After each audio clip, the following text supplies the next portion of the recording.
Well, Mhm. looks like Scooter Oh, just popped off. He'll probably pop back in here in a second. oh. Boy, this last episode was extremely fun. I was very engaged on it, Yeah. and wanted to make sure that we can ended everything up. I got so excited I forgot to watch the time, and it just disappeared. And it seems like Scooter's trying to get in, but it keeps kicking him out. Mm.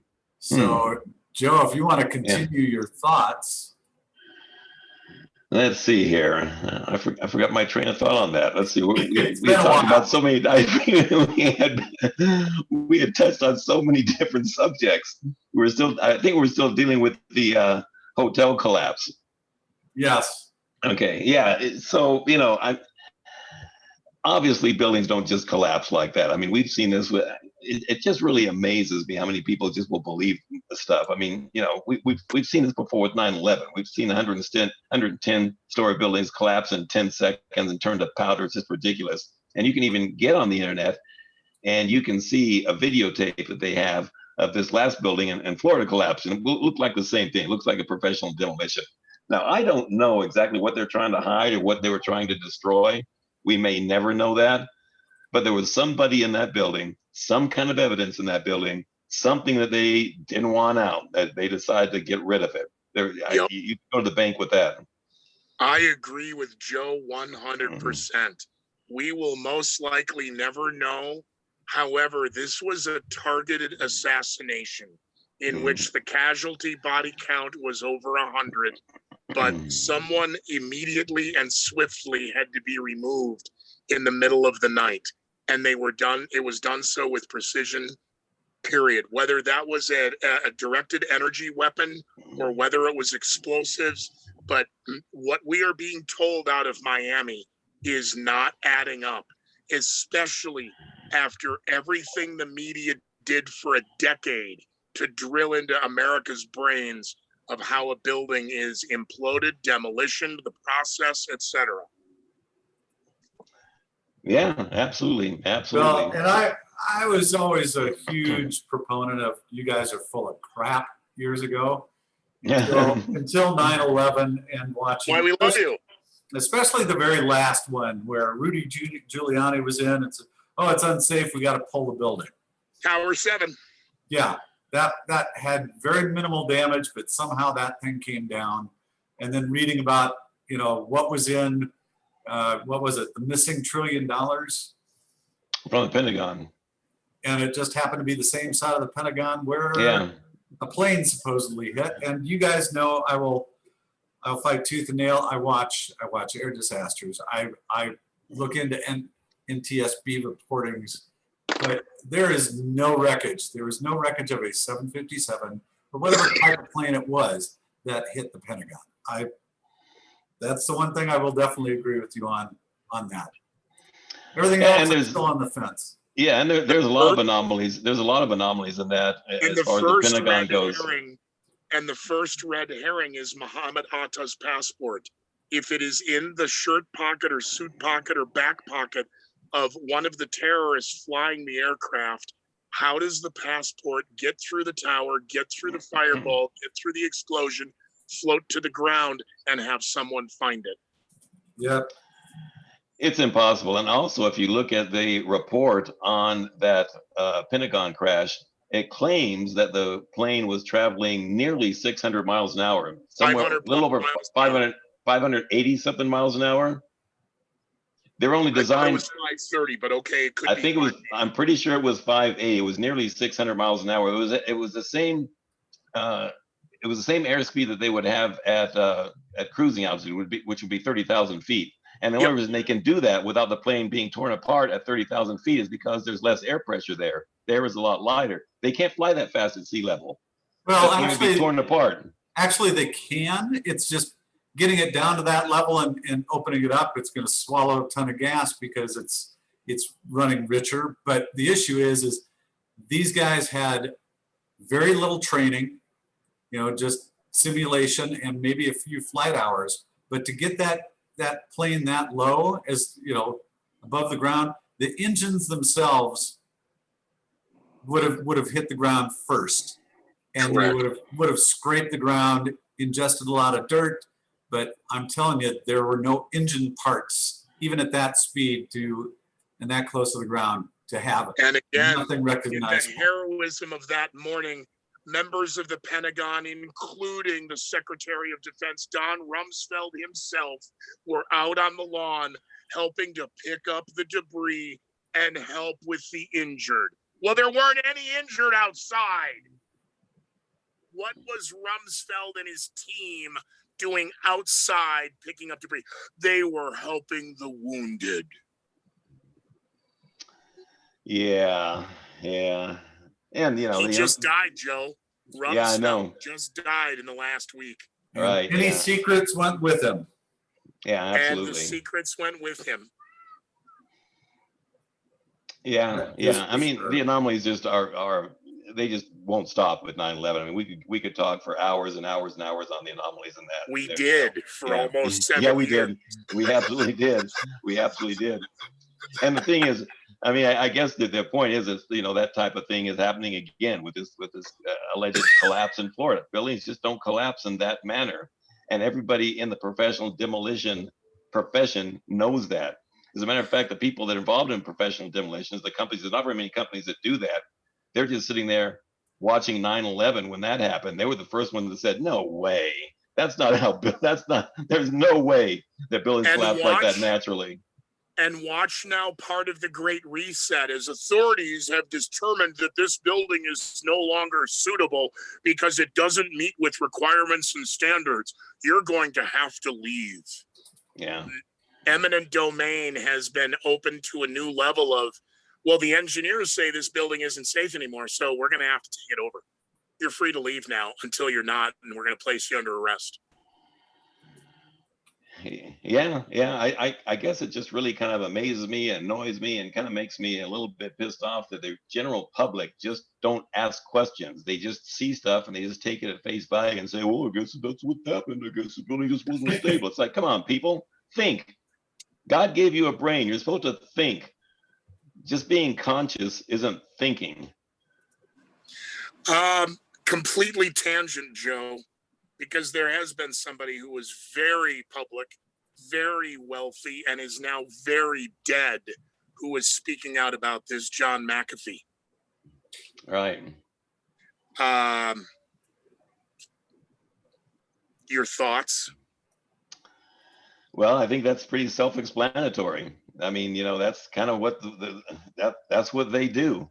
People Joe, that his tattoo says whacked. If anything happens, check my arm. Oh, he was whacked. Maybe we should look into this. Yeah. But that's their method of operations. That's how they do things, and people just go ahead and go along with it. Yeah, guess he just died. Same thing with Kerry Mullis. Guess he just died just before this whole pandemic came out.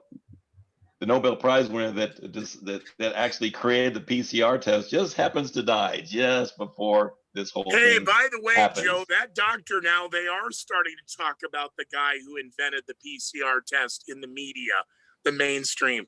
And I think it's funny because as we get ready for July 13th and the All-Star game, they've, for the last 4 weeks, been building the hype of this Delta variant, because as soon as the Democrats can get the mud off their face regarding the All-Star game, I think they're going to want to try and lock us down again, because they're already saying, well, whether you got a vaccine or not, you need to be wearing a mask and you need to stay 6 feet apart.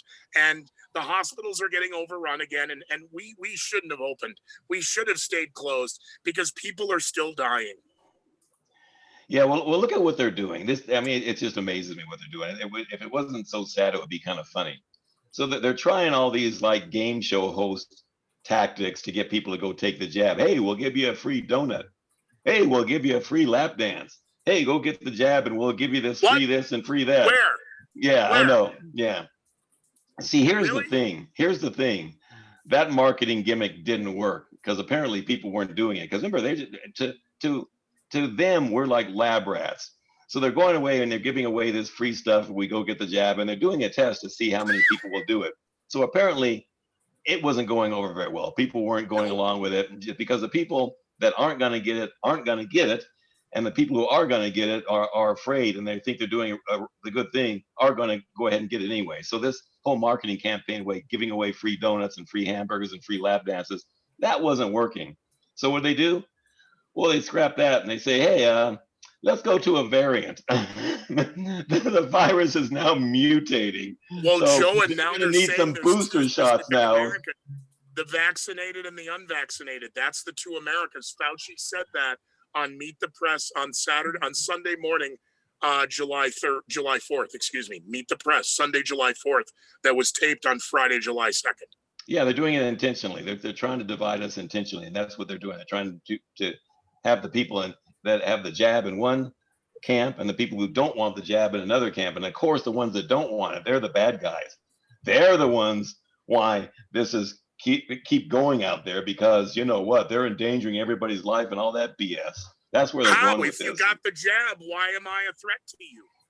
Well, exactly. But keep in mind, this thing isn't done logically, because people aren't thinking logically. They're thinking emotionally. They're appealing to your emotions. Mind control.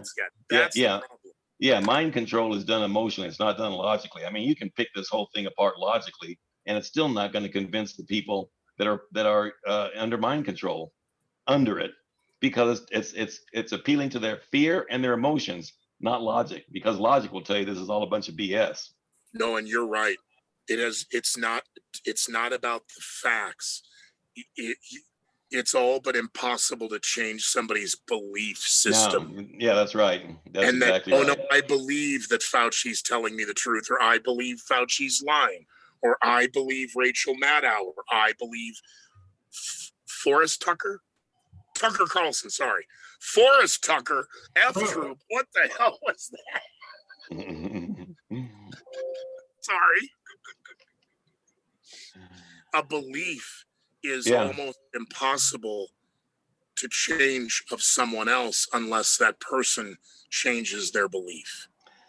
Yeah, that's exactly right. I think I talked about this once before, but the KGB had done an experiment back in the 60s, and they determined that if you bombard somebody with a message that instills fear into them, after 60 days, if you bombard them with that message, all it takes is 60 days, and their brain is hardwired now to accept that message that's been instilled in them through fear, and no amount of evidence will change their mind after that. Even if you told them this was an experiment, it's all a lie, they still won't accept it, because their brain has been hardwired through fear to that message. So no, there's no getting through to it now. The cement is already dried.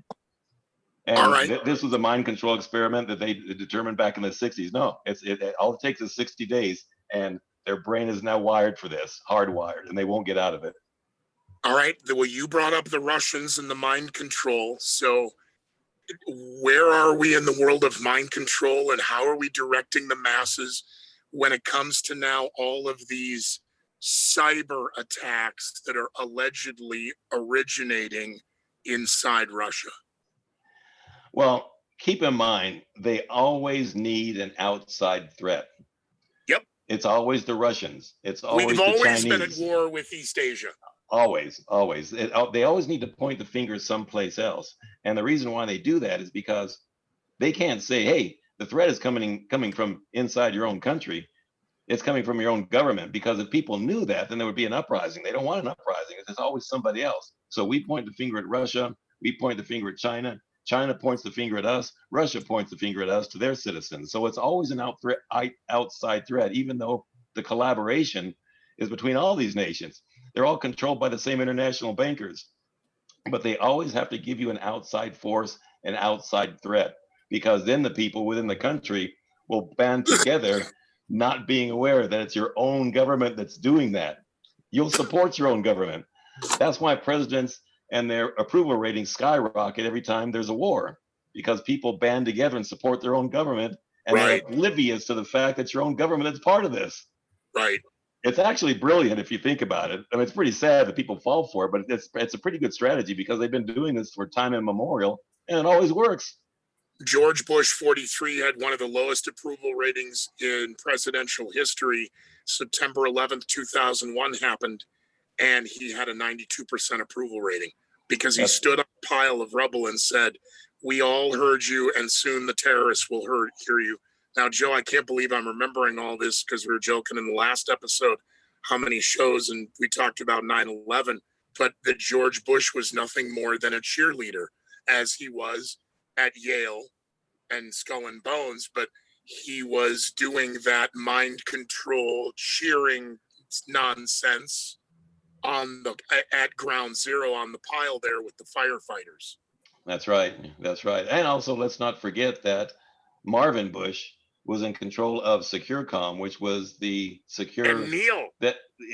Neil Bush. Well, they're all in on it, but Marvin Bush Yep. specifically was the president of SecureCom, and he was in charge of the security for the World Trade Center. So that should tell you something right there. And wasn't it up until September 10th, or he took it over September 10th? I want to say, because everything happened the day before.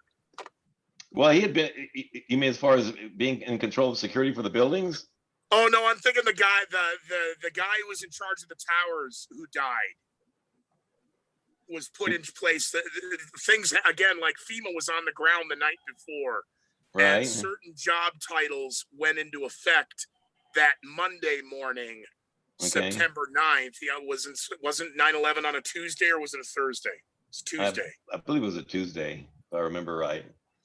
Yeah, but yeah, the point is that they're all in on it. As a matter of fact, they were talking about the people in the towers themselves. We're talking about the bathrooms being shut down on each floor on the weekends. So they were doing something as far as in the bathrooms, which is, they were obviously wiring it. But the thing is, another thing that most people don't know, it was not only were the Twin Towers demolished, 1 and 2.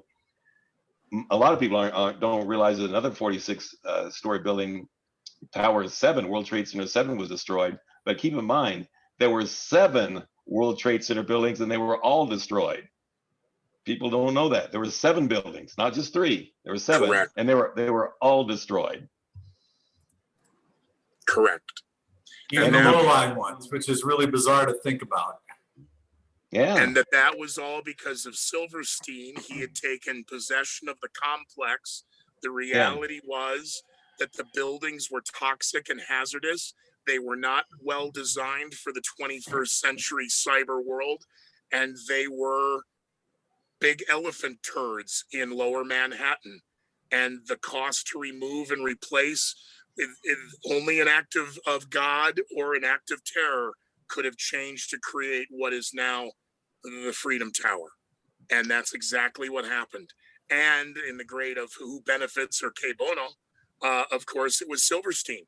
And not only did he financially recover from the first tower, he collected on a second policy, because 2 towers are 2 different events. So I get paid twice. And Americans were now paying attention to that. So he didn't have the balls to go and get the money for Tower 7. Yeah, that's right. Yeah, he had them insured, and I believe it was something like 90 days before the attacks occurred, specifically for any attacks that had to do with terrorism. So it was specific what he had them insured for. That is for sure. Yeah. Yeah, that's fact. That's not a belief. Oh yeah. That's not a rumor. Yeah. Yeah. That's congressional record, state record, federal record. Oh yeah, it's easy to figure out. Own testimony. Yeah, absolutely. Yeah, and not only that, but he's the one that instructed him to pull it.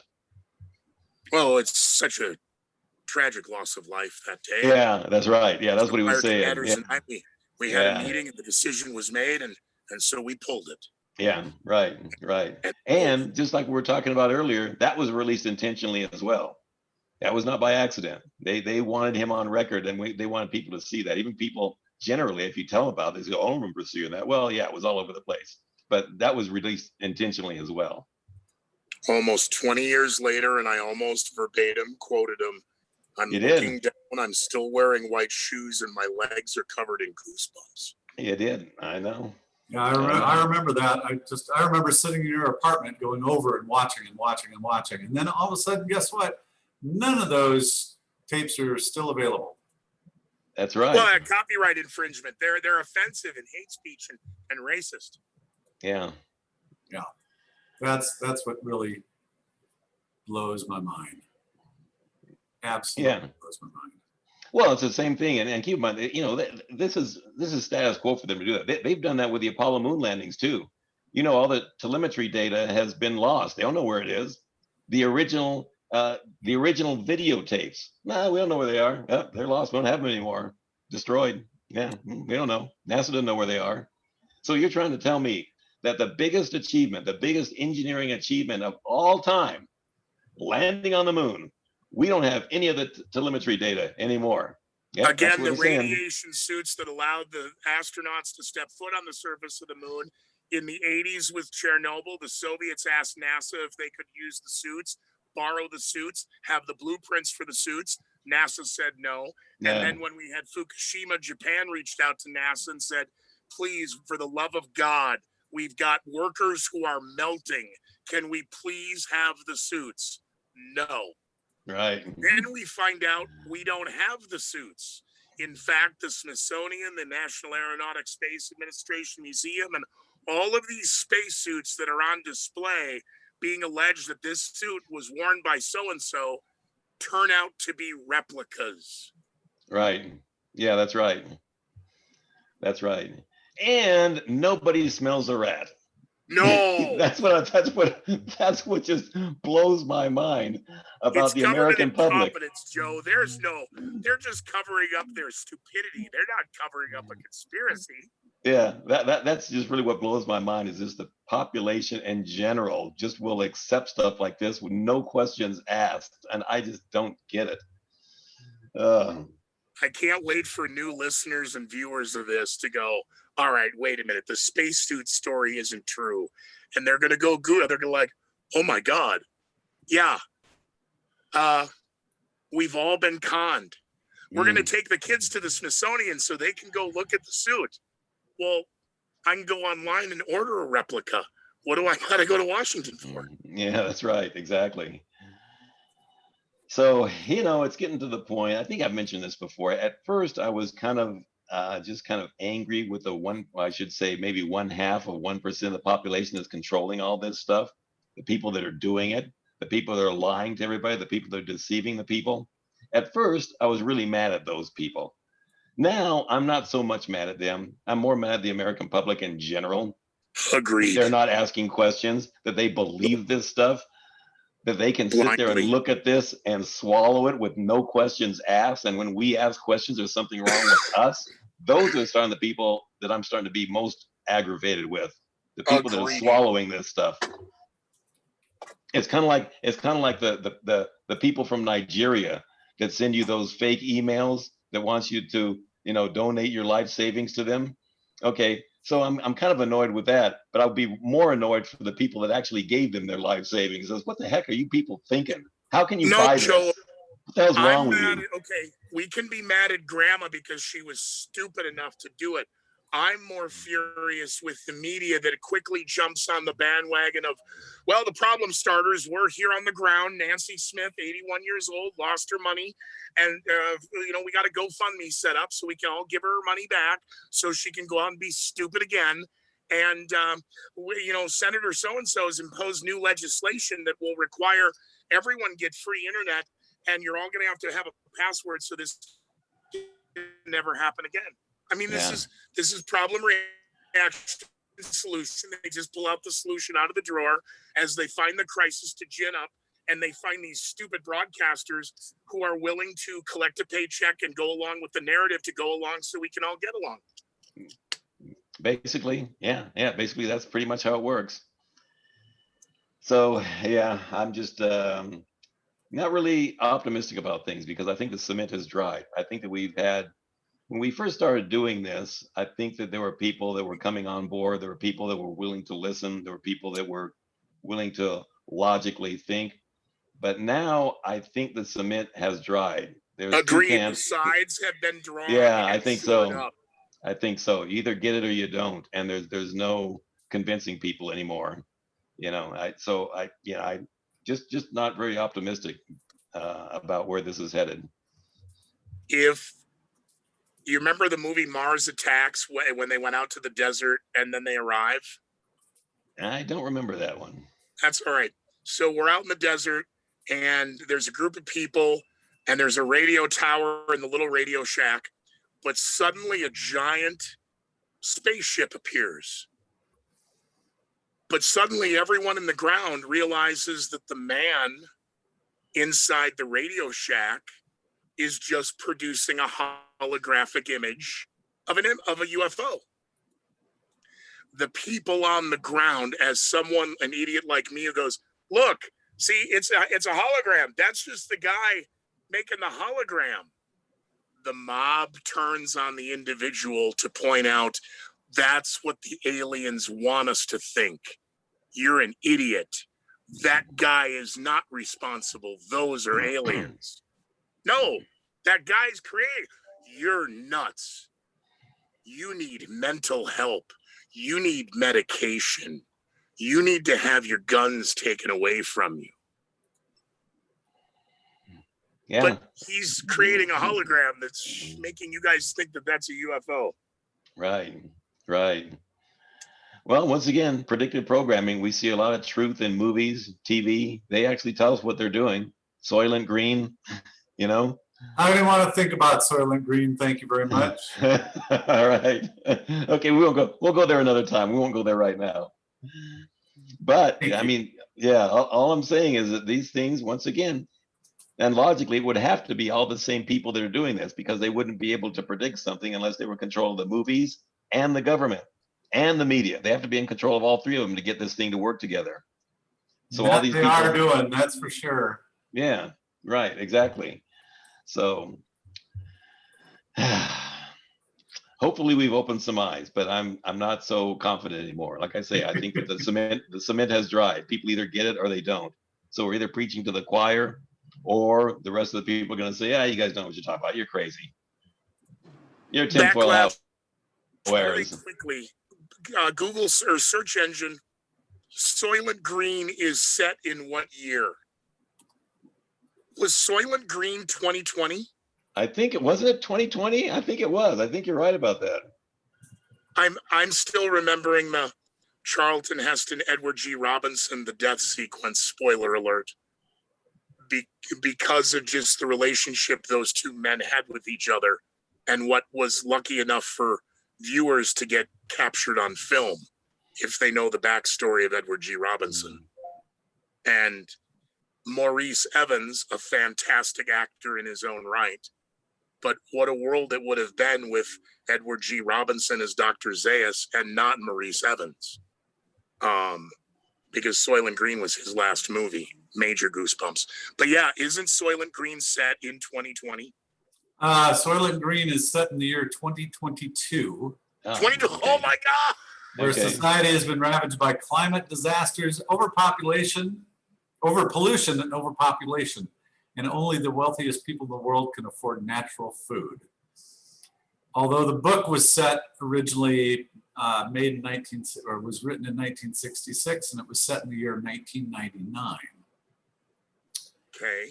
But hey, makes me look forward to next year. That's right.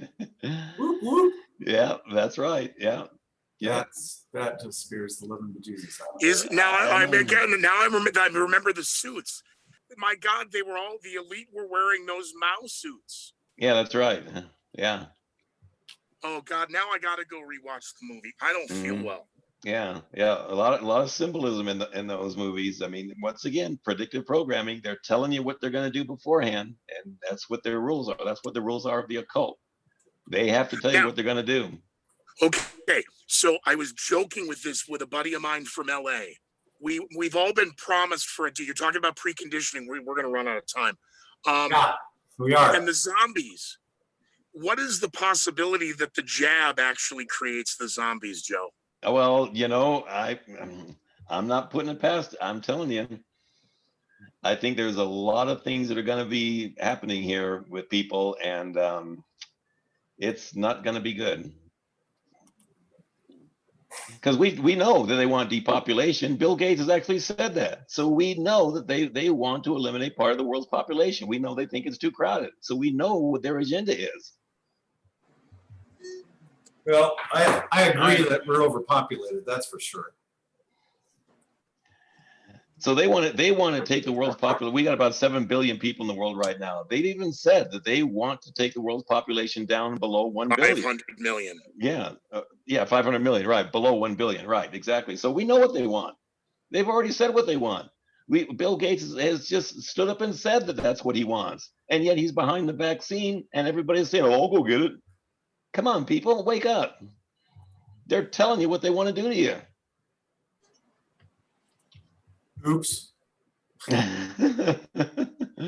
Well, it's nice knowing you guys. I am vaccinated, so Okay. I will let you know if I start craving flesh, or Okay. Scooter could use me for target practice at one point or another. Well, now this should be an honest question. For people who are getting old, they make out their last wills. Many, including myself, have do not resuscitate instructions in the event of certain events outside my control. But all right, Backlash, you become a zombie. Do you want me to shoot you, or do we let you roam free? Give me a couple of days. I'd like to find out what it's like a recaptured and re-released bear in the woods. I'd like to just see what it's like at first, but yeah, give me a week and then put me out of my misery. Okay, fair enough. 7 days. All right. Well, gentlemen, it was great talking to you guys today. I really appreciate a little additional time than normal. Yeah. I'm not sure if either of you are up for Thursday or not. We can discuss that off the air, but I think we could possibly pull one more out. Much slower week flight-wise for me, so it works out well. Where can they find it? Where can they find us, even though they're already watching us right now? That's true. No, they're not. Conspiracykeepers.com and theconspiracyzone.net. They're both linked together, but you want to go to see the videos at conspiracykeepers.com. Yeah, you can find them on YouTube, but YouTube, you never know what they're going to do. So we wanted to have them on our website, which is what we've got. So hopefully we can kind of keep the YouTube censors away from it there. Perfect. Gentlemen, have a great, it is Tuesday, right? Yeah. Have a great Tuesday. We will, all right, guys. We will talk to you soon. And Joe, I will get everything over to you here shortly. Okay. Sounds good, guys.